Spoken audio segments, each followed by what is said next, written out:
Hindi naman maikakaila ang yaman ng ating wika na patuloy ang pag-unlad kasabay ho ng makabagong panahon. Pati nga ang mga makabagong termino tulad ng email at charger, may katumbas pala sa Filipino. Pero may mga salitang sadyang sariling atin at mahirap tumbasan ng Ingles tulad na lamang po ng salitang hilig. Balitang hatid ni Mark Zambrano. Yaya! Ayun ay! Sa mga ganitong eksena ng kalye-serye ng Itbulaga, talaga namang marami ang tila kinikiliti sa kilig. Pero paano mo nga ba sasabihin sa Ingles na kinikilig ka o nakakakilig sila? Shiver? Pag nakita niyo si Alden Richards. Shiver. Wala yan. Hindi. Ang kilig, usog, diskarte at tampo. Ilan lang sa mga salitang Filipino na walang direktang katumbas sa Ingles. Eh ang mga salitang Ingles na ito, kaya bang isalin sa wikang Pilipino? Email. Particularly email. Padalang sulat? Padala. Electronic. Electronic. Asirit na. Siren. Sulatroniko. Charger. Meron din siya. Tagalog translation ng charger. Saksak. Hindi. Saksuanan ng lakas.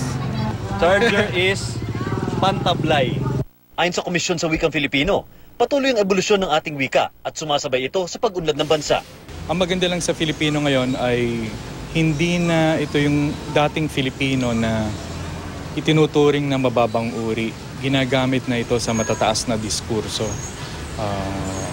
At siguro kung magpapatuloy, baka ang mga hukuman natin balang araw na gumamit na ng Filipino. Dumarami rin ang mga salitang tatak Pinoy sa pamamagitan ng pagsasama-sama ng mga kataga at pagbibigay ng ibang kahulugan. Tulad ng Bekinis o Gaylinggo. Talunan. Luz Valdez. Luz Valdez. Nice one! Karma.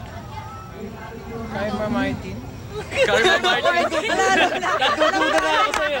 With Kobet. With Kobet. Hindi ko siya gusto.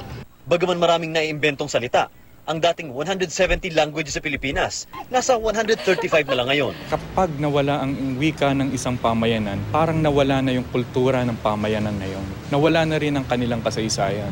Ang Taglish o mga salitang pinagsamang Ingles at Tagalog ay isa pang patunay raw ng patuloy na pagbabago ng wikang Filipino. Mark Zambrano, GMA News.